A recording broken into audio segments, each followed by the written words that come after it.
السلام علیکم۔ 1248 میں فرانس کا بادشاہ لوئی یہ فیصلہ کرتا ہے کہ بیت المقدس شریف کو مسلمانوں کے قبضے سے آزاد کرانے کے لیے وہ ایک اور صلیبی مہم لے کر جائے گا۔ یہ 7ویں صلیبی جنگ کے نام سے مشہور ہوئی۔ اس صلیبی جنگ کی خاص بات یہ تھی کہ اس کا اعلان پوپ نے نہیں کیا تھا، نہ ہی یورپ کے دوسرے تمام بادشاہ اس میں شامل تھے۔ یہ لوئی کا اپنا پرسنل ایکسپیڈیشن تھا جو اس نے ایک منت مانی تھی کہ اگر اللہ نے اس کو صحت دی تو وہ بیت المقدس شریف کو آزاد کرانے جائے گا۔ اس منت کی تکمیل کے لیے اس نے اپنے لاؤ لشکر کو جمع کیا، اپنے ساتھ اپنے خاندان، اپنے بھائی، اپنے جنرلز کو لیا اور ایک بہت بھاری لشکر کے ساتھ بحری جہاز کے راستے پہلے سائپرس پہنچا۔ سائپرس میں لوئی کی ملاقات ٹیمپلر اور ہاسپٹلر نائٹس سے ہوتی ہے، اور نائٹس بھی اپنے دستے اس عیسائی فوج کے ساتھ بھیجنے پر رضامندی اختیار کرتے ہیں، مگر ان کے پاس بحری جہازوں کی کمی ہوتی ہے، تو لوئی صرف اپنی ایک چوتھائی فوج کے ساتھ مصر کی طرف سیل کرتا ہے اور باقی تمام فوج پیچھے دوسرے جہازوں میں کچھ عرصے کے بعد روانہ ہونے والی ہوتی ہے۔ اس دفعہ صلیبیوں کا پلان یہ تھا کہ پہلے مصر پر حملہ کیا جائے اور مصر کو کیپچر کر کے لیونٹ کے راستے بیت المقدس شریف کی طرف شام میں پیش قدمی کی جائے۔ اس سے پہلے ان کی تمام ملٹری ایکسپیڈیشنز آپ کو یاد ہوگا کہ پہلے قسطنطنیہ میں جمع ہوتی تھی اور قسطنطنیہ سے ایشیا مائنر کے راستے یہ شام اور فلسطین پر حملہ آور ہوتے تھے۔ لیکن اب کی دفعہ اس تبدیلی کے بعد اس نئی جنگی حکمت عملی کو سامنے رکھتے ہوئے اس صلیبی فوج کا پہلا ہدف ڈمیٹا کا قلعہ تھا کہ جو الیگزینڈریا، جو کہ مصر میں بہت بڑی سمندری پورٹ اور مسلمانوں کا شہر تھا، اس کے مشرق میں آباد تھا۔ جب یہ نیول ارماڈا ڈمیٹا کے ساحل کے پاس پہنچا ہے اور اس نے ایمفیبیس لینڈنگ کی ہے تو مسلمان حیران رہ گئے۔ مسلمانوں کی ان کی آمد کی کوئی اطلاع نہیں تھی اور فوج قلعے کے اندر موجود نہیں تھی۔ تمام قلعہ شہری آبادی پر مشتمل تھا اور قلعے کے کمانڈر نے ایک ٹیکٹیکل وڈرال کیا اور تمام شہری آبادی کو بحفاظت نکال کر قاہرہ کی طرف روانہ کر دیا اور قلعے کو خالی کر دیا گیا۔ جب صلیبی فوج ساحل پر اتری ہے اور قلعے کی طرف بڑھی ہے تو اس کو خالی پا کر اس پر فوراً ہی قبضہ کر لیا گیا اور صلیبیوں کے حوصلے آسمان سے باتیں کرنے لگے کہ ان کی کیمپین کا آغاز ان کی توقع سے بہت زیادہ بہتر ہو گیا تھا۔ اس وقت مصر اور شام پر سلطان صلاح الدین ایوبی کے بیٹوں کی حکومت تھی، لیکن وہ اس قابل نہیں تھے کہ اس خطرے کا مقابلہ کر سکتے جو اب دوبارہ ایک نئی صلیبی جنگ کی صورت میں سامنے آ رہا تھا۔ جب صلیبیوں نے مصر کے ساحل پر لینڈنگ کی تو اسی دوران میں مصر میں ایوبی سلطان کا انتقال بھی ہو جاتا ہے۔ اب مسلمانوں کے لیے یہ دوہری مصیبت ہوتی ہے، ایک طرف طاقت کے لیے کشمکش شروع ہو جاتی ہے اور دوسری طرف صلیبی فوجیں ڈمیٹا کا قلعہ فتح کرنے کے بعد قاہرہ کی طرف پیش قدمی کر رہی ہوتی ہیں۔ درمیانی فاصلہ تقریباً 200 کلومیٹر کا تھا، مگر ڈمیٹا اور قاہرہ کے درمیان منصورہ کا قلعہ بھی آتا تھا۔ مسلمانوں نے صلیبی ایڈوانس کو روکنے کے لیے منصورہ کے گرد اپنے ڈیفنسز لگائے اور منصورہ اور صلیبی فوج کے درمیان جو دریا بہتا تھا اس کو حد فاصل بنا کر اپنے مورچے قائم کر لیے۔ مسلمان فوج کا پڑاؤ جس کی قیادت فخر الدین کر رہے تھے منصورہ کے قلعے کے باہر تھا۔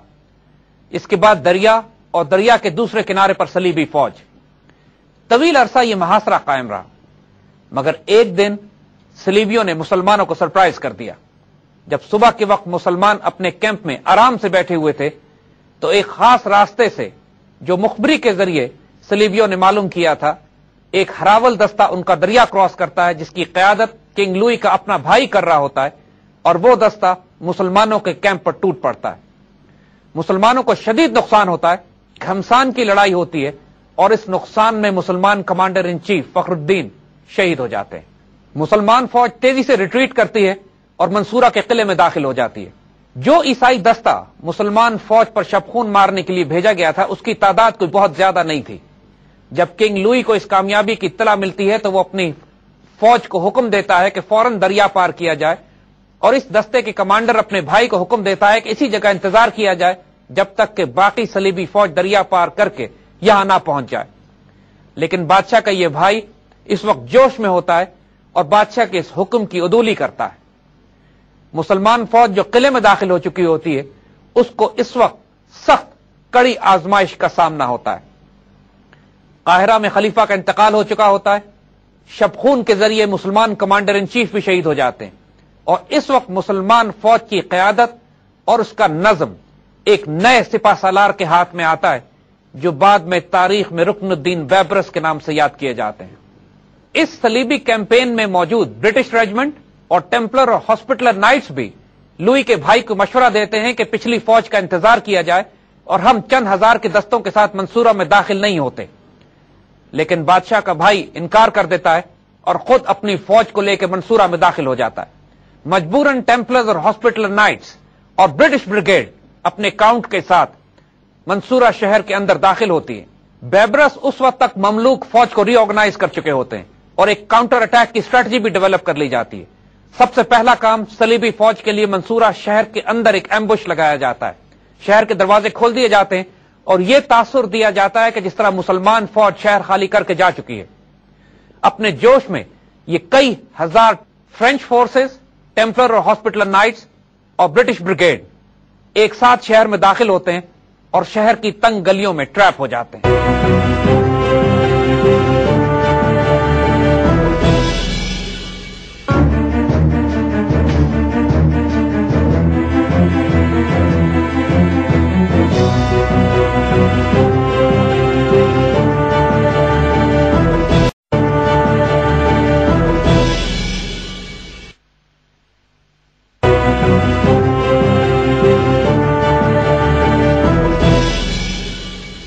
منصورہ شہر کی تنگ گلیوں میں صلیبی فوج کو پھنسانے کے بعد بیبرس کاؤنٹر اٹیک کا حکم دیتے ہیں۔ شہر کی آبادی بھی شامل ہو جاتی ہے، جو مکانوں کی چھتوں سے گرم تیل اور پتھر صلیبیوں پر برسانے لگتی ہے۔ اس قدر مکمل سلاٹر ہوتا ہے صلیبی فوج کا کہ 300 برٹش نائٹس میں سے صرف 5 جان بچا کے بھاگ سکتے ہیں۔ کنگ لوئی کا بھائی اور ہاسپٹلر اور ٹیمپلر نائٹس تمام کے تمام منصورہ شہر کی گلیوں میں ذبح کر دیے جاتے ہیں۔ اس مکمل تباہی کے بعد بیبرس کی قیادت میں مملوک فوج ری آرگنائز کرتی ہے، شہر سے نکلتی ہے اور اس صلیبی فوج پر جو دریا پار کر رہی ہوتی ہے کنگ لوئی کی قیادت میں اس پر ٹوٹ پڑتی ہے۔ کنگ لوئی اور اس کی فوج ابھی دریا کے بیچ میں اور 2 کناروں کے درمیان ہی پھنسی ہوتی ہے۔ ان کے پاس کشتیوں کی کمی ہوتی ہے اور ان کے تیر انداز دستے ابھی پیچھے ہوتے ہیں، جبکہ صرف تھوڑی سی پیادہ فوج دریا پار کر کے منصورہ کے قریب پہنچی ہوتی ہے۔ اس فوج پر تو مملوک سلطان اور فوج اس بری طرح ٹوٹ کے گرتے ہیں کہ مزید کسی فوج کی اب دریا پار کرنے کی گنجائش نہیں رہتی۔ بڑی مشکل سے لوئی ایک ریئر گارڈ ایکشن میں لڑتے ہوئے اپنی فوج کو بچا کے دریا کے پرلی طرف لے جانے میں کامیاب ہوتا ہے۔ اب مملوک اس کے تعاقب میں ہے۔ اب جنگ کا پاسا پلٹ چکا ہے، ملٹری ایڈوانٹیج مصری فوج کے پاس ہوتی ہے اور بیبرس ایک شاہین کی طرح تابڑ توڑ حملے اس فوج پر کرتے ہیں کہ جو ایک ریٹریٹ کرتے ہوئے ریئر گارڈ ایکشن لڑنے کی کوشش کر رہی ہوتی ہے۔ لوئی اپنے آپ کو بہت جرأت اور دلیری کے ساتھ اپنی عیسائی فوج کے پیچھے رکھتا ہے اور بیبرس کے حملوں کو روکنے کی کوشش کرتا ہے، لیکن اس کی قسمت اس کا ساتھ نہیں دے رہی تھی۔ اس کی طبیعت بہت خراب ہو جاتی ہے، فوج میں ڈائسنٹری اور ڈائریا پھیل جاتا ہے اور اس شدید مزاحمت کے باوجود پوری قوم قحط اور فاقے کا شکار ہو جاتی ہے کہ اس کی سپلائی لائن جو اس کے ساتھ تھی اور دریا کے راستے اس تک آ رہی تھی، اس تک مسلمان قبضہ رسائی حاصل کر کر اس پر قبضہ کر لیتے ہیں۔ اب صلیبی فوج چاروں طرف سے گھیرے میں ہوتی ہے اور بادشاہ اس قدر بیمار ہو جاتا ہے کہ اس کے پاس مزید لڑنے یا پیش قدمی کی بھی طاقت نہیں ہوتی۔ چاروں طرف سے گھری جانے والی یہ صلیبی فوج اب مسلمانوں کی آخری یلغار کا انتظار کرتی ہے اور بادشاہ کو ایک مکان میں رکھ کر اس کے باڈی گارڈ دستے اس کے آخری دفاع کی تیاری کرتے ہیں۔ بادشاہ اپنے ایک جنرل کو بیبرس کے ساتھ پیس ٹرمز ڈسکس کرنے کے لیے بھیجتا ہے، لیکن کمانڈ اور کنٹرول اس بری طرح ٹوٹ چکا ہوتا ہے اس صلیبی فوج کا اور اس قدر افواہیں اور کنفیوژن گردش کر رہی ہوتی ہیں کہ اس کاؤنٹ کو یہ پیغام ملتا ہے کہ بادشاہ نے سرنڈر کرنے کا حکم دیا ہے اور تمام صلیبی فوج ایک غلط فہمی کی بنیاد پر بیبرس کے آگے ہتھیار ڈال دیتی ہے۔ بادشاہ لوئی اپنے تمام جنرلز اور فوج کے ساتھ زندہ گرفتار کر لیا جاتا ہے۔ اب صرف ڈیمیٹا کا قلعہ صلیبیوں کے پاس رہ جاتا ہے اور بادشاہ لوئی کی ملکہ اپنے تھوڑے سے نائٹس کے ساتھ اس قلعے کی حفاظت کے لیے رہ جاتی ہے۔ مگر مسلمانوں کی مشکلات بھی کم نہیں تھیں۔ قاہرہ میں سلطان کے قلعے میں بار بار بغاوت ہوتی ہے اور سلطان قتل بھی ہو جاتے ہیں اور اس کے بعد یکے بعد دیگرے کئی سلطانوں کو بٹھایا جاتا ہے۔ اس ساری کنفیوژن کے دوران بالآخر ایک مملوک اپنے آپ کو سلطان ڈکلیئر کرتے ہیں اور ایوبی ڈائنسٹی کا خاتمہ مصر سے کر دیا جاتا ہے۔ اب بادشاہ لوئی مجبور ہوتا ہے کہ بہت شرمناک شرائط پر مسلمانوں سے معاہدہ کر لے۔ ان شرائط کے مطابق ڈمیٹا کا قلعہ دوبارہ مسلمانوں کو مل جاتا ہے اور بادشاہ اپنی فوج کو اور اپنے آپ کو چھڑانے کے لیے بہت بھاری جرمانہ ادا کرنے پر راضی ہوتا ہے۔ یہ پیسے بادشاہ کے پاس ہوتے نہیں، لہذا اس کی پوری فوج کو یرغمال رکھ لیا جاتا ہے اور بادشاہ کو چھوڑ دیا جاتا ہے کہ یہ دوسری عیسائی ریاستوں اور اپنے ملک سے رقم منگوا کر مسلمانوں کو ادا کرے۔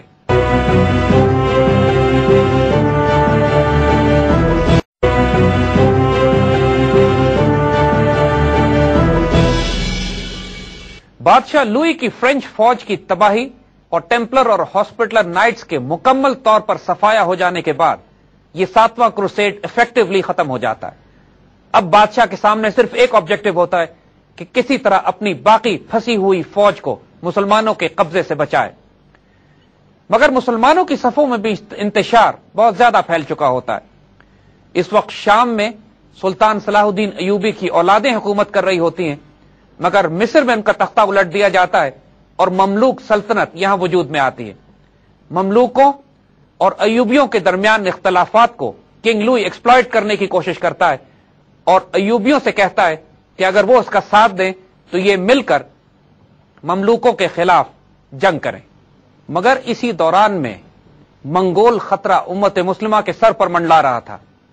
اس بات کو دیکھتے ہوئے خلیفہ بغداد نے شام اور مصر کی سلطنتوں کے درمیان دخل دیا اور ایوبیوں اور مملوکوں کے درمیان صلح کرا دی۔ اس صلح کے نتیجے میں صلیبیوں کے وہ تمام خواب چکنا چور ہو گئے کہ جو مسلمانوں کے آپس کے اختلافات کا فائدہ اٹھا کر حاصل کرنا چاہتے تھے۔ نتیجتاً 7ویں صلیبی جنگ یہاں ختم ہو جاتی ہے۔ کنگ لوئی اپنی تمام بچی کچی فوج کو ساتھ لے کر بحری جہازوں کے ذریعے واپس اپنے ملک روانہ ہو جاتا ہے۔ 1270 میں ایک دفعہ پھر کنگ لوئی نے اپنی اس ہزیمت اور ذلت کا بدلہ لینے کے لیے ایک اور صلیبی جنگ کا آغاز کیا، لیکن اب کی دفعہ وہ مصر کے قریب بھی نہ پہنچ سکا اور ایک غلط فہمی کی بنیاد پر تیونس جا پہنچا، جہاں اس کا انتقال ہو جاتا ہے۔ اسی طرح یہ 8ویں صلیبی جنگ جو کنگ لوئی ہی نے شروع کی تھی وہ بھی اپنے اختتام کو 1270 میں پہنچ جاتی ہے۔ اسی طرح 1271 میں انگلینڈ کا بادشاہ 9th کروسیڈ لانچ کرتا ہے، لیکن وہ بھی بغیر کسی مقصد کو حاصل کیے ختم ہو جاتی ہے۔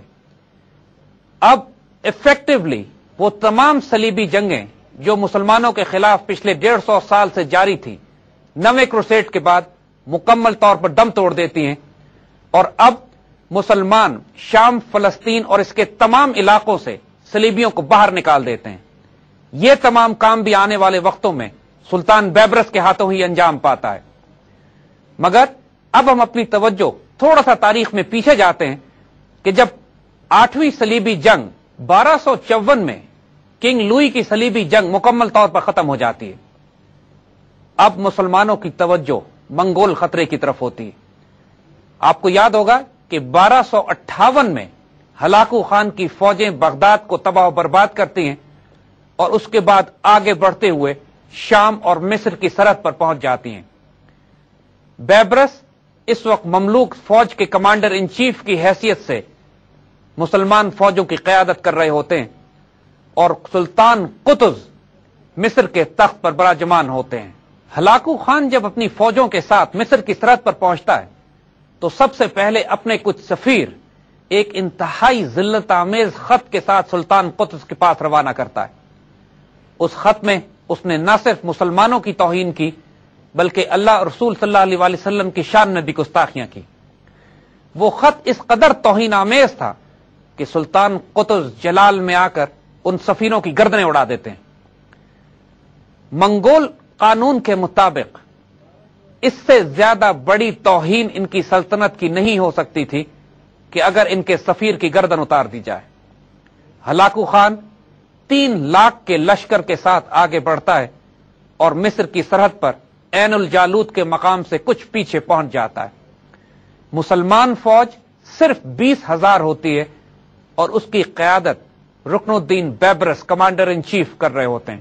مسلمان فوج اور منگول لشکر کے درمیان طاقت کا توازن 1 اور 15 کا تھا۔ مسلمان امت اور ملت کا مستقبل اب خطرے میں پڑ چکا تھا۔ پوری مسلمان دنیا کو تاراج کرنے کے بعد مصر اب ایک آخری قلعہ تھا کہ اگر یہ بھی فتح ہو جاتا تو اس کے بعد نارتھ افریقہ اور اندلوسیہ تک منگولوں کو روکنے والا کوئی نہیں تھا، اور پھر شاید مکہ اور مدینہ تک ان کی یلغار کو نہیں روکا جا سکتا تھا۔ یہ تاریخ کا ایک ڈیسائسو مومنٹ تھا کہ اس میں شکست کی صورت میں ملت اسلامیہ کا نام و نشان مٹ جاتا۔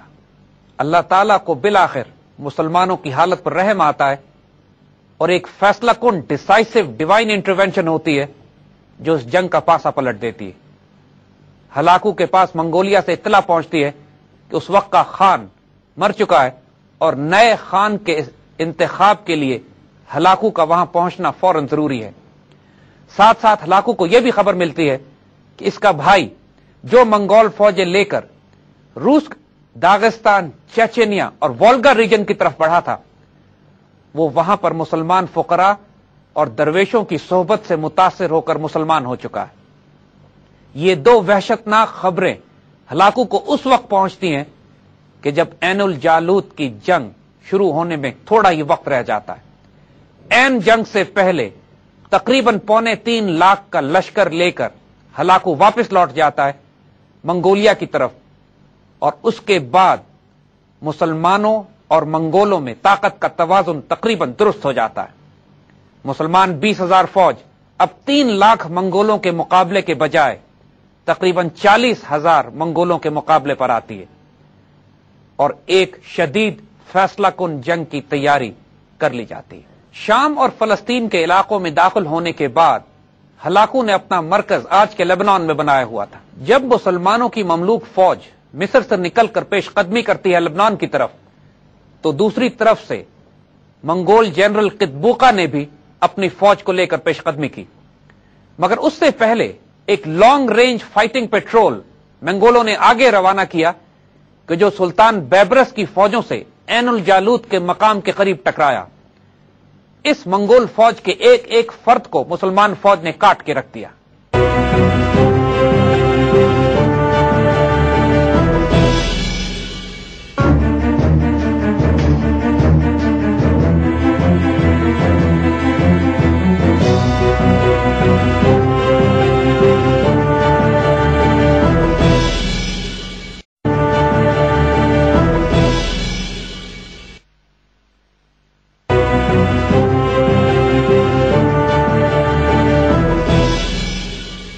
رکن الدین بیبرس بھی مسلمان فوج کے ہراول دستے کے ساتھ آگے بڑھ رہے تھے اور ان کا تصادم بھی منگول فوج کے ہراول سے ہوا۔ پیچھے سے آنے والی قطبوقہ کی فوج اپنے جنرل کی قیادت میں جب اس نے اپنے ہراول کی تباہی دیکھی تو وہ وحشت سے دیوانی ہو گئی، اور قطبوقہ یہ سمجھ بیٹھا کہ شاید بیبرس جس ہراول دستے کی قیادت کر رہے ہیں یہی مکمل مسلمان فوج ہے۔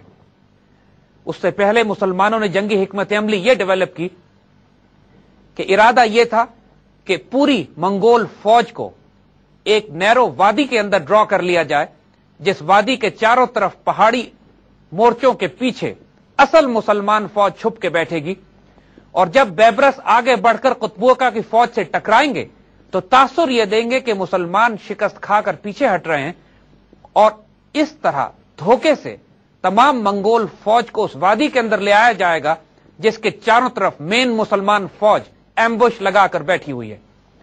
یہ وہ ٹیکنیک ہے کہ جو خود منگول استعمال کیا کرتے تھے۔ جب تصادم ہوتا کسی بڑی فوج سے تو یہ ظاہر کرتے کہ جیسے ان کو شکست ہو رہی ہے، پیچھے ہٹتے، اور فوج جب ان کے تعاقب میں آتی تو چاروں طرف سے چھپی ہوئی منگول فوج اس تعاقب کرنے والی فوج کو تباہ کر دیتی۔ مسلمانوں نے یہ جنگی حکمت عملی خود منگولوں سے سیکھی تھی، اور اب یہ منگولوں کا وار خود انہی کے خلاف بہت خوبصورت انداز میں استعمال کیا گیا۔ قطبوقہ بیبرس کی اس چال کو نہیں سمجھ سکا، اور جب مسلمان وڈرا کرتے ہوئے دشمن کو اپنی وادی میں گھسیٹ کر لے آئے اور چاروں طرف سے سلطان قطز بذات خود کمانڈ کرتے ہوئے فوجوں کے ساتھ قطبوقہ کی فوج پر ٹوٹ پڑے، تو یہ منگولوں کے لیے قیامت کا منظر تھا۔ اس کے باوجود وہ اس شدت سے لڑے کہ مسلمانوں کے کئی فلینکس انہوں نے توڑ دیے، حتیٰ کہ کیفیت ایک موقع پر یہ آ گئی کہ سلطان قطز کو خود میدان جنگ میں کودنا پڑا، اپنی ہیلمٹ انہوں نے اتار کر زمین پر پھینک دی اور پوری فوج کو پکار کر کہا کہ جب میں میدان جنگ میں ہوں تو تم کس طرح اپنی صفوں کو توڑتے ہو۔ مسلمان بیبرس کی قیادت میں بہت جلدی ری آرگنائز ہو گئے اور اس قدر شدید مقابلہ ہوا کہ اب منگول اس کا مقابلہ نہیں کر سکتے تھے۔ چاروں طرف سے گھری ہوئی منگول فوج آخری آدمی تک کاٹ دی گئی، قطبوغہ گرفتار ہوا اور اس کی بھی گردن اڑا دی گئی۔ مسلمان فوج نے بھاگتے ہوئے منگولوں کو تعاقب کیا اور ایک منگول بھی بچ کے نہ جا سکا۔ جو ہی مسلمانوں کی اس فتح کی خبر پوری شام میں پہنچی ہے، مسلمانوں نے ہر اس قلعے میں بغاوت برپا کر دی جس کے حکمران منگول تھے، اور چند ہی دنوں میں پورا شام منگول تسلط سے آزاد کرا لیا گیا۔ ایک بہت ہی دلچسپ بات جو یہاں نوٹ کرنے کی ہے وہ یہ کہ منگول قوم یا منگول فوج جن ترک قبیلوں سے مل کر بنی تھی، یہ مملوک بھی اسی قوم کے فرد تھے، اور دونوں فوجیں جب ٹکرائی ہیں تو ان میں طاقت کا توازن، قوم، زبان اور جنگی حکمت عملی ایک جیسی تھی۔ عین الجالوت کی فتح امت مسلمہ کی عظیم ترین فتوحات میں شامل ہوتی ہے۔ اس کی سب سے بڑا ایڈوانٹیج جو اس جنگ کا یہ ہوا کہ جو اتنے کئی دہائیوں سے منگول مسلمان علاقوں پر قبضے اور یلغاریں کرتے چلے آئے تھے اور تباہی اور بربادی کا ایک بازار گرم کیا ہوا تھا، پہلی مرتبہ فیصلہ کن شکست منگولوں کو عین الجالوت کے مقام پر دی گئی۔ مسلمان یہ سمجھنے لگ گئے تھے کہ شاید منگولوں کو شکست ہی نہیں دی جا سکتی۔ عین الجالوت کی شکست کے بعد یہ بات واضح ہو گئی کہ اب اللہ نے مسلمانوں کی حالت پر رحم کر دیا ہے اور اب مسلمان کاؤنٹر اٹیک کریں گے۔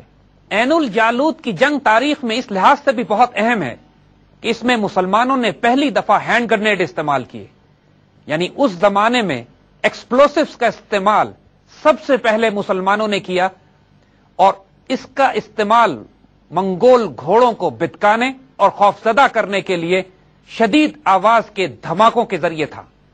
یہ نئی ٹیکنالوجی مسلمانوں نے جدید ایجاد کی تھی کہ مختلف کیمیکل، سلفر اور کوئلے کو ملا کر ایکسپلوسیو گن پاؤڈر بنایا جائے، اور اس کا استعمال پہلی دفعہ عین الجالوت کی جنگ میں کیا گیا۔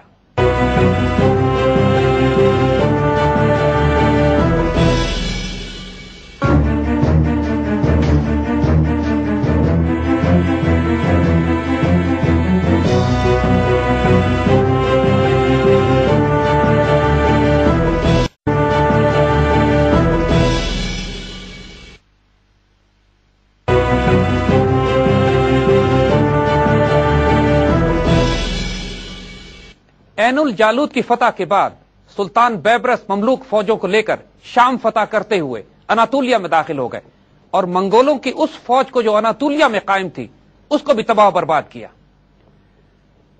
یہاں پر ایک غیر معمولی واقعہ اور بھی ہوتا ہے کہ صلیبی منگولوں کے ساتھ اتحاد کرنے کی کوشش کرتے ہیں مسلمانوں کے خلاف۔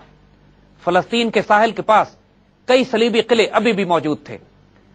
سلطان بیبرس کا انتقال 1277 میں ہو جاتا ہے، لیکن اس سے پہلے وہ صلیبیوں اور منگولوں کی قوت کو اس شدت سے توڑ دیتے ہیں کہ آئندہ آنے والے چند سالوں میں مسلمان وہ تمام علاقے آزاد کرا لیتے ہیں جو صلیبیوں اور منگولوں کے قبضے میں تھے۔ مصر ایک شاندار تہذیب کے طور پر ابھرتا ہے اور اگلے 300 سال تک مملوک سلطان اس پر شان سے حکومت کرتے ہیں۔ امت مسلمہ کی آبرو بچا لی جاتی ہے۔ مسلمان ان تمام علاقوں کو دوبارہ آباد کرتے ہیں کہ جو تاتاری یلغار میں تباہ کر دیے جاتے ہیں۔ گو کہ تاتاری خطرہ اگلے تقریباً کئی دہائیوں تک مسلمانوں کو تنگ کرتا رہا، لیکن اب تاتاریوں میں بہت بڑی تعداد مسلمان ہو چکی تھی، اور آہستہ آہستہ یہی تاتاری تلواریں امت مسلمہ کی حفاظت کے لیے بے نیام ہونا شروع ہوئی، اور مملوکوں کے بعد جس سلطنت نے امت مسلمہ کی آبرو کی حفاظت سنبھالی، یہ انہی تاتاری قوموں کی اولادیں تھیں جو اناطولیہ میں آباد ہوئیں اور آئندہ آگے جا کر عثمانی خلافت کے نام سے مشہور ہوئیں۔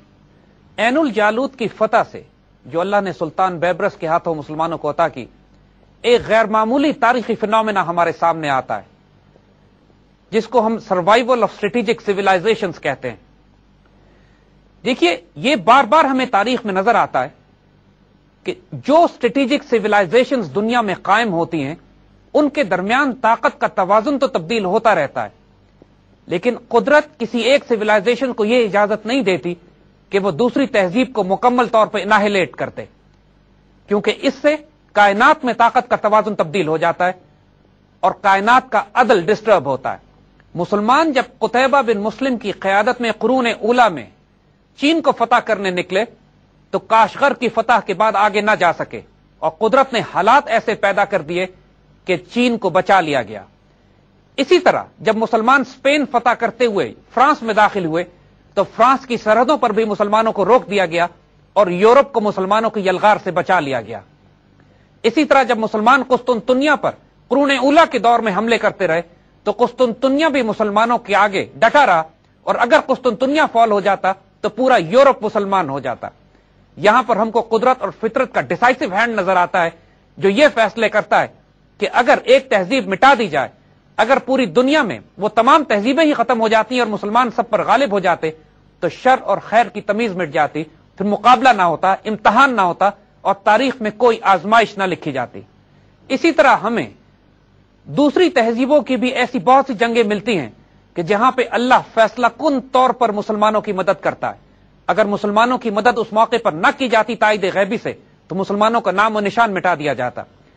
جس طرح جنگ بدر کے موقع پر حضور صلی اللہ علیہ وآلہ وسلم نے اللہ سے درخواست کی تھی کہ یا اللہ اگر اس جنگ میں مسلمان شکست کھا گئے تو قیامت تک آپ کا نام لینے والا کوئی نہ ہوگا۔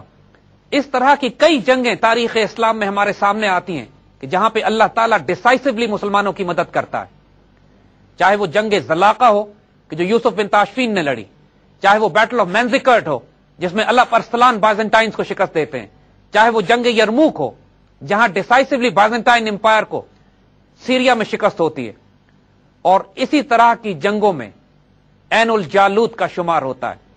عین الجالوت کی شکست کی صورت میں امت مسلمہ کا نام و نشان مٹا دیا جاتا۔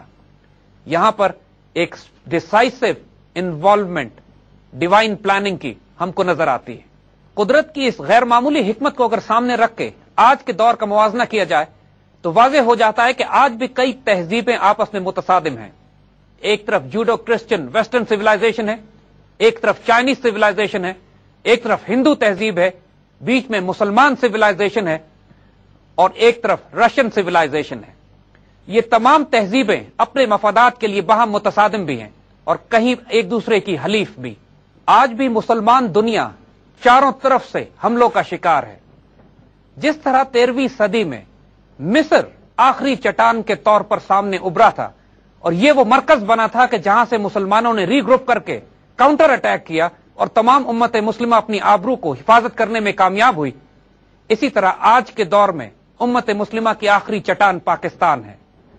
پاکستان پر اب چاروں طرف سے حملے کیے جا رہے ہیں، اور پاکستان وہ مقام ہے کہ انشاءاللہ جہاں مسلمان ری آرگنائز کر کے ری گروپ کر کے کاؤنٹر اٹیک کریں گے۔ سروائیول آف اسٹریٹجک سویلائزیشن کی ڈاکٹرن بالکل واضح کرتی ہے یہ بات کہ انشاءاللہ پاکستان کو کوئی نقصان نہیں ہوگا، کیونکہ اگر پاکستان کو آج نقصان پہنچ گیا تو اس کی مثال ویسے ہی ہے کہ جیسے اس وقت مصر کو نقصان پہنچتا۔ اب فرق صرف اتنا ہے کہ اس وقت اللہ تعالیٰ نے اپنی رحمت سے سلطان بیبرس جیسی تلواروں کو مسلمانوں کے دفاع کے لیے بے نیام کیا۔ آج پاکستان میں کون صلاح الدین ایوبی اور بیبرس پیدا ہوتا ہے، اس کا فیصلہ بھی وقت اور اللہ سبحانہ و تعالیٰ خود کرے گا۔ سلطان رکن الدین بیبرس سلطان صلاح الدین ایوبی کو اپنا آئیڈیل سمجھتے تھے، اور ان کی آخری خواہش بھی یہی تھی کہ اسی شہر میں دفن ہو جہاں سلطان صلاح الدین ایوبی دفن ہے۔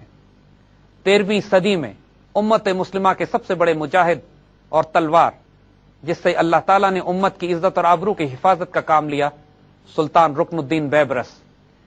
اس کے بعد یہ کام ایک اور ترک قوم کے حوالے کر دیا گیا جو آل عثمان کے نام سے کئی سو سال تک امت کے قائد اور محافظ اور خادم حرمین الشریفین کے نام سے دنیا میں جانے جاتے ہیں۔